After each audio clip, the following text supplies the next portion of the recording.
Hey, here are a few more of what I would call quality of life tips for Project Zomboid. This is actually my second quality of life tips video, so maybe this may become a series, who knows, but if you missed the last tips video, I'm gonna leave a card up in the top right side of the screen.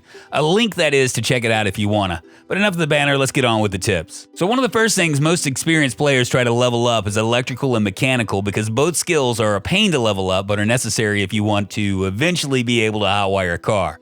The requirements are level 1 electrical and level 2 mechanical, in case you didn't know this. But I've found the quickest way to level up electrical is to simply dismantle watches on zombies that you've killed. To do this, you can simply click on a zombie and right-click the watch to dismantle. But did you know if you have a stack of bodies and a screwdriver, you can right-click the screwdriver and it will allow you to dismantle all the watches in the pile, thus eliminating the process of scrolling through each body.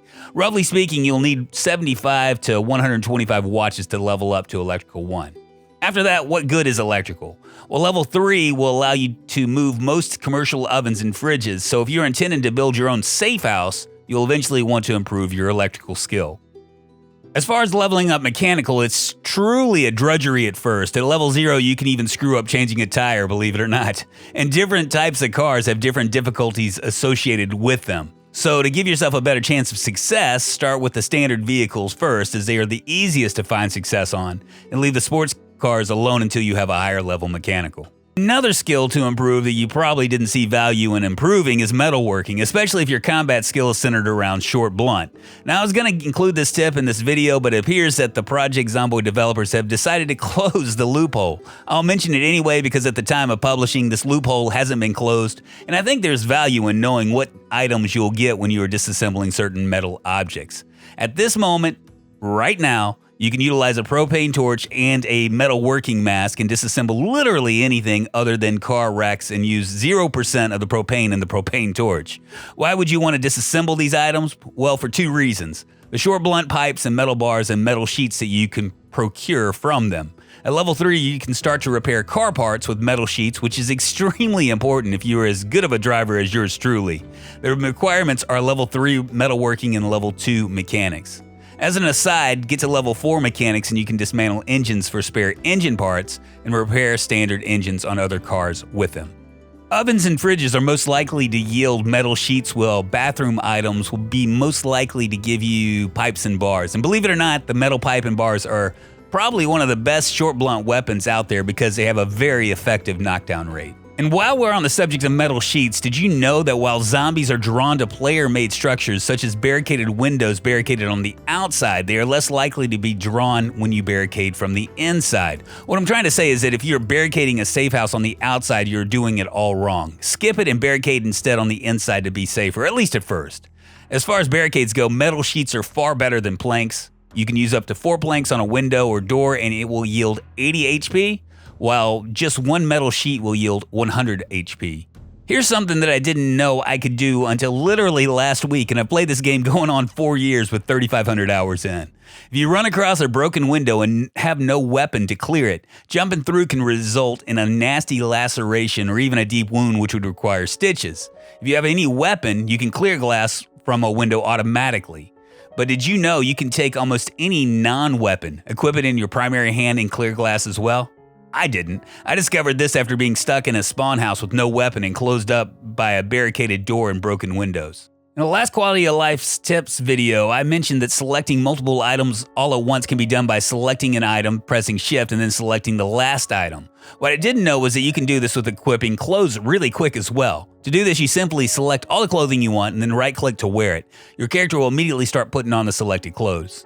Honestly, I don't know a place where this would be useful other than maybe CDDA. Well, maybe if you found the body of a firefighter and wanted to quickly change into their clothes. At any rate, it was something that I didn't know I could do. And speaking of clothing, if you see an article of clothing that you really want that a zombie is wearing, refrain from using any bladed weapon, and instead opt for a blunted weapon or simply push them down and stomp on their head. Fighting with bladed weapons will shred any article of clothing that a zombie is wearing, reducing its condition. This is especially important if it's something that isn't repairable, such as a firefighter jacket or a bulletproof vest. Here's one of those things that you think everybody knows but doesn't tip. Everyone knows you can make Molotovs in the game with a little bourbon and a rag, or even, I think now, a bottle and some gas, but not everyone knows how to throw it. So to throw a Molotov, you will want your Molotov in your primary hand and a lighter in your secondary hand.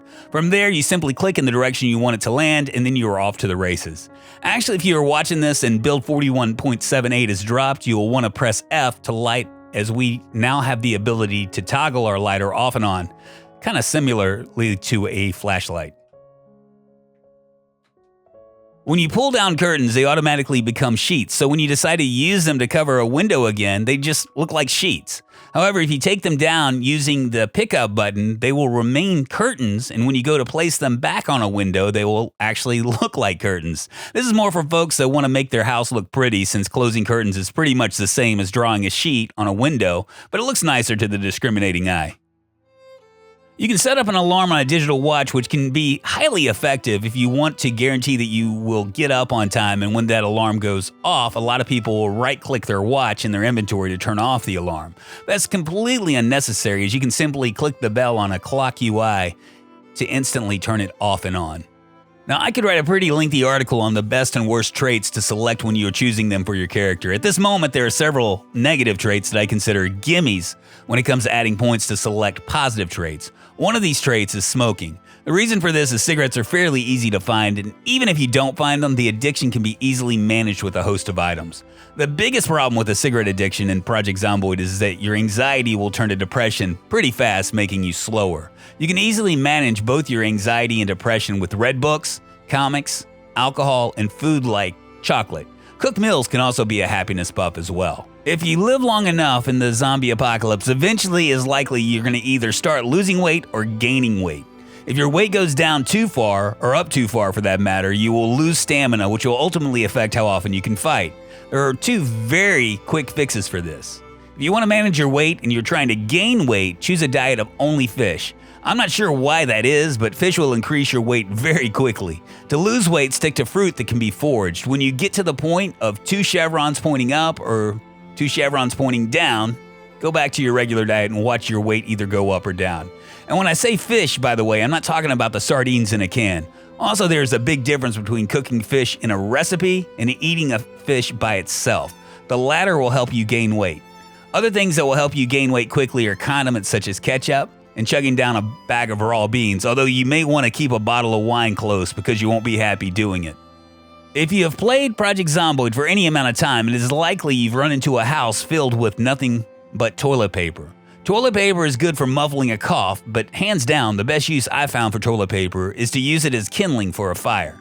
This may get changed at a later time, but just a couple of rolls of toilet paper will give you hours of fire, which can be extremely helpful if you are an outdoor living type of player. Plus, it's lightweight, meaning that you can easily carry a ton of it without quickly getting overburdened, at least compared to planks and logs. And finally, if you're ever in a pinch with a car and need a safe spot to catch a few Z's, you can safely sleep in the car by positioning the car against a stationary object, such as a building or even another car, and then sleeping in the seat closest to that object.